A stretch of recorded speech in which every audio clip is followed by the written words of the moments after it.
But joining us to talk about all this is Alpesh Patel, CEO of Pryfinian Partners. Welcome back. Thank you very much. Alpesh, happy Friday. Thank you, you too. Right, shall we start with China then? Yeah.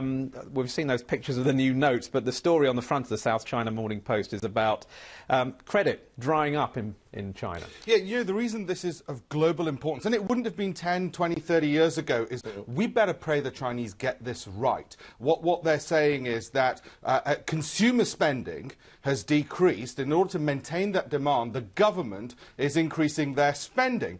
Let's hope they get their maths right on this, because otherwise it's going to impact us in Europe and in North America, the biggest economies in the world, more than it ever would have done so. Yep. And the other thing you've got to remember with the Chinese is social unrest is what they're actually trying to manage. It's not the economy so much as ensuring that there isn't social unrest in that vast, diverse country. And that's what they're trying to do with this. But most importantly, I just pray they get the figures right on this. You say pray because there's a bit of a problem, because we know Beijing has been making attempts over many years now to remodel the economy, right? They want to be less of the world's factory floor, and they want to be more consumer-driven.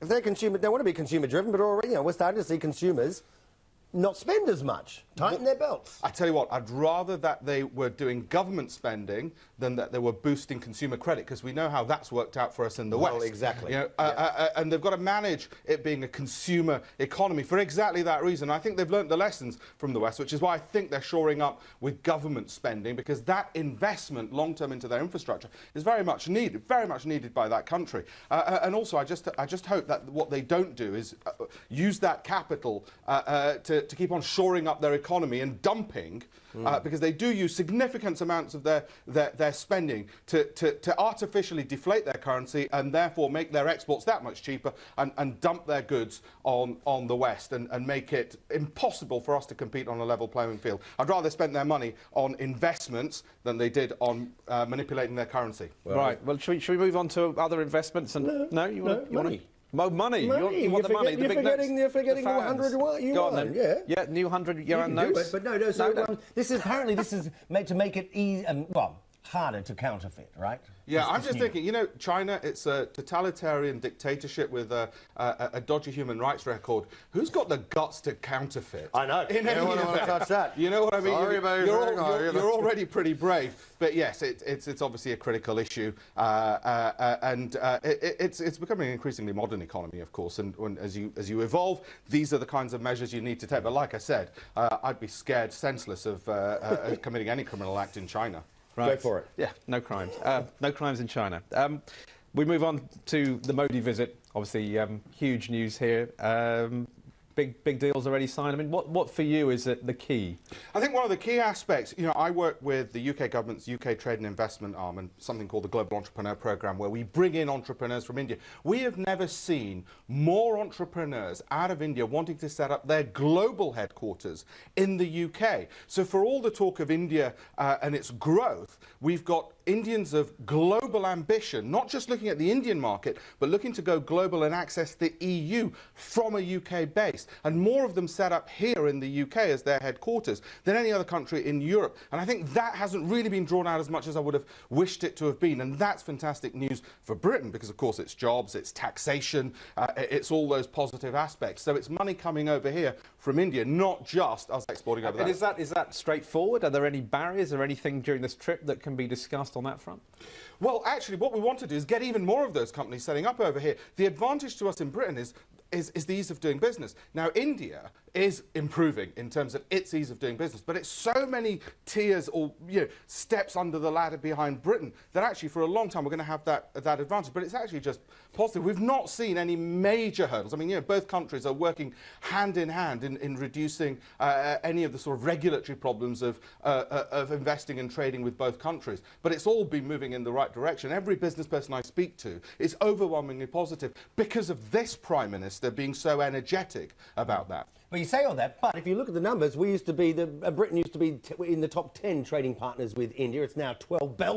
Belgium trades more with India than the UK, and the number of Indian students want to study in the UK, despite having 4 of the best institutions in the world in the top 10 here in the UK, that's dropped by half. This number of students, Indian students... Let's deal with the Belgium statistics. Yeah, how does Belgium beat you? Diamonds.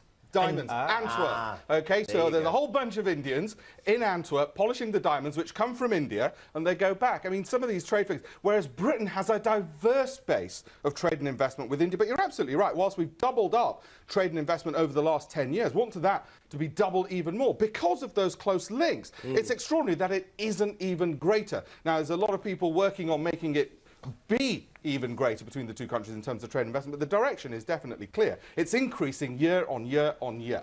Okay.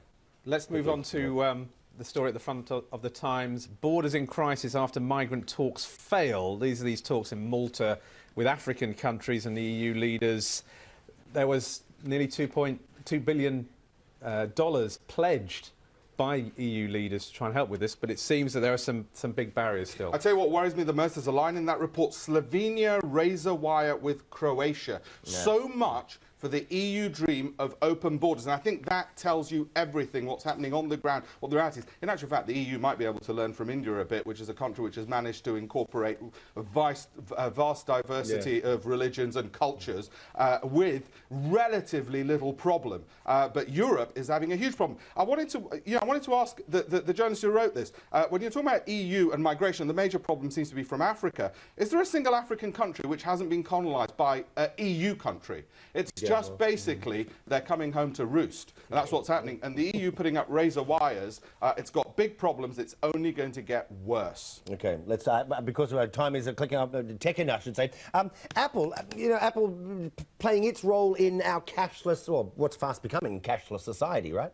Yeah, and the banks are not too happy about this because Apple are going to make it easier for us to transfer money and basically bypass the banks. And thank God, how long have the banks been paying their employees and not investing in technology? I was looking at the share price of Citigroup. It's at the same price it was 20 years ago, because every time they earn any money, they give it to the employees. They don't invest in technology. Not just Apple, Facebook, let alone, have you tried converting currency at a bank and the rip-off rates you get? Well, thank God. And right now, forget banking shares. You better put it in technology, because actually investing in technology means you're going to be investing in future of finance. The banks are just not innovating. They're not innovating, and they're going to get wiped out at this rate, and thank God. There you go. On the banks. Sorry, mates, if you're watching out there. Well, I was going to say.